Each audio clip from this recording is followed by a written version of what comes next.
It's just gone 7 o'clock. Good morning, watching BBC Breakfast, and we have some breaking news for you this morning because in the last few minutes we've heard that the first coronavirus vaccine has been approved for use in the UK by the Medicines and Healthcare Products Regulatory Agency. MHRA, as you may know. Now, this has been manufactured by the US pharmaceutical company Pfizer and its partner Biontech. Data released last month showed that this vaccine is 95% effective. This is after the trial. So let's put this into context, shall we? Yeah. The UK, if you remember, has 10 million doses available by the end of the year. Now, that is enough to vaccinate 5 million people. There are another 30 million ordered as well, which the hope was, you might remember the Health Secretary Matt Hancock telling us when he was live on the day that it was first announced, will come at some stage next year. And reports suggest vaccinations will begin in the next few days. Now, a reminder, we are going to be talking to Matt Hancock, the Health Secretary, at 7:30. Of course, we'll get his reaction to this. And to put this in context, let's talk to our health editor, Hugh Pym, now. Now, Hugh, to put this in context, you know, when Pfizer first said it had the vaccine, we saw the markets absolutely soar, didn't we? I mean, the whole world has been looking for not just when a vaccine is produced, but when it's ready. And this is what this tangible information is telling us now. So what do we know in terms of when we can get it? Well, it has just broken the news, literally in the last few minutes, that the Pfizer-Biontech vaccine, which, as you said, they published trial results at the beginning of November, which were very exciting, 90% effectiveness. This is the key next step, getting approved by the British regulator, the MHRA, for use, emergency use, if you like. Now, that paves the way for it to be distributed as quickly as possible around, initially, the NHS in the UK, because the government has now got the green light to get it out there. So it's a very, very significant and exciting moment. The MHRA is the first regulator in any leading industrialised economy to give it the all clear. The European regulator, the EMA, hasn't started looking at it, will do very soon, nor has the American regulator. So it means within days, possibly early next week, hospitals will get the first doses and be able to provide them, to administer them to staff initially, we understand, and then others after that. So a really important moment, this, and we're going to learn over the next few days how it's going to be rolled out. Now, we understand, Hugh, that we need to think about this in context, don't we, in terms of actually rolling it out. So the expectation is next week the vaccine is going to be made available. Is the NHS equipped to do that? And we already understood, didn't we, who would be getting the vaccine? First of all, it being frontline workers and those most vulnerable, I think over the age of 85. Well, the initial plan from the JCVI, the expert committee covering vaccines, was that care home residents and staff would be the top priority, followed by health and care staff, followed by the over 80s. But because of the nature of this vaccine, remember it has to be stored at -80 degrees, it's quite difficult to get around. Hospitals are, certainly in England, as far as we know, going to be the first recipients to distribute to staff, to vaccinate staff, because they can store it more easily.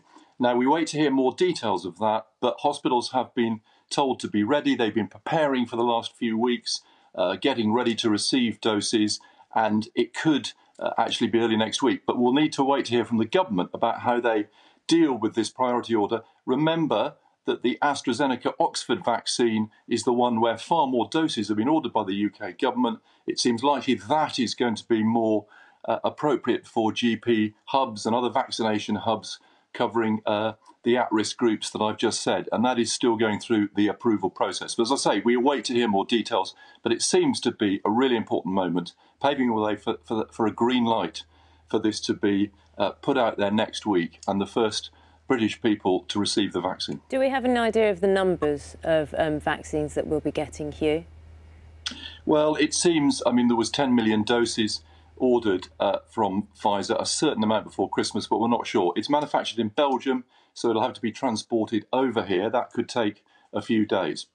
Hugh, but, quickly, It'll be a certain amount, and I'm going to have to go very shortly, Naga. I'm sorry. OK, I'll let you go, Hugh. Hugh, thanks very much. As our health editor, thanks very much. He's going to be covering all the channels, keeping us all updated. Let me just read you this from the Health Secretary, Matt Hancock. He has been tweeting this morning. He's also going to be live on this programme in about 20 minutes' time. He says help is on its way. The MRHA, as we've been hearing, has formally authorised the Pfizer and Biontech vaccine for COVID-19. As Hugh has been telling us, and verified by Matt Hancock, he says the NHS stands ready to start vaccinating early next week. The UK is the first country in the world to have a clinically approved vaccine for supply. That's the Health Secretary. Like I say, he's going to be here live with us on Breakfast to answer all those questions and give us a bit more detail about how much and when, and that'll be coming at 7:30 this morning. So just to recap, Pfizer and Biontech joint venture, their vaccination has been approved by the MHRA, which is the UK regulator.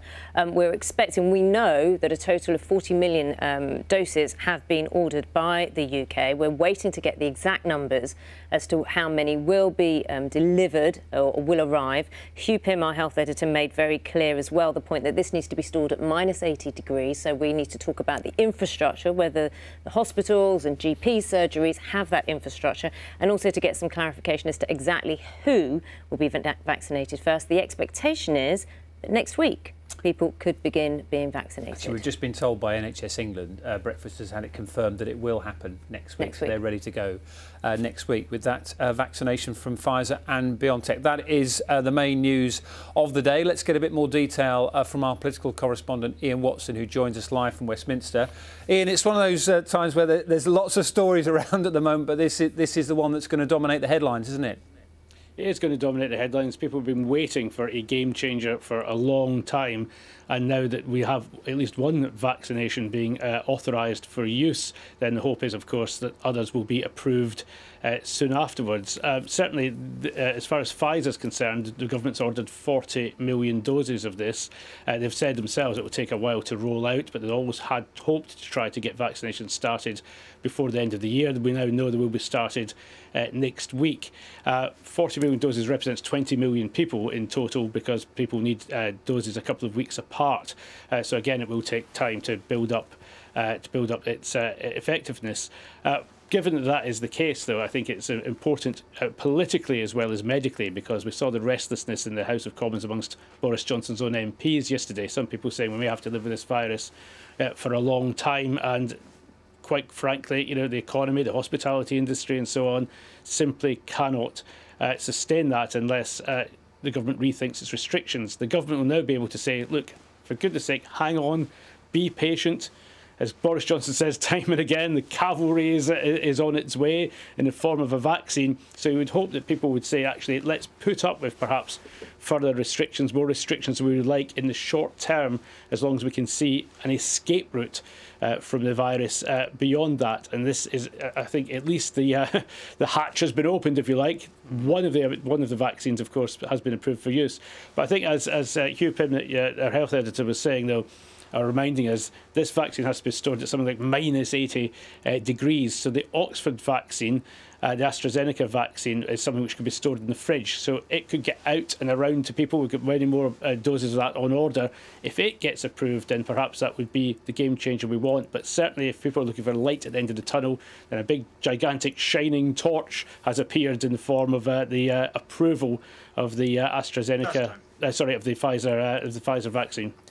Ian, thank you very much for that. I know that people are tuning in all the time at the moment, so we should probably retell the main story this morning. Absolutely. So what we have heard in the last 11, 12 minutes is that the joint venture between Pfizer and Biontech, now, they've been working together to get a vaccine for coronavirus, to tackle coronavirus. We knew from the trials, which we found out in November, that the vaccine is 95% effective. Now, the UK has become the first country to approve a COVID-19 vaccine following these large-scale trials. The regulator, the MHRA, has said it can be authorised for emergency use. Now what we understand is that the UK has ordered 40 million doses. Remember, this is a 2-dose per person vaccine. It has that on order. This vaccination was submitted for approval as well with the EMA on Monday, but it's the MHRA has approved it. So the UK now the first country to approve a vaccine for COVID-19. We don't know yet how many will arrive next week and be available to use. We'll ask the Health Secretary, Matt Hancock, about that. And obviously, we're still awaiting news on the Moderna vaccine. Indeed, and that was submitted for approval with the EMA, the European body, the equivalent of the MHRA. That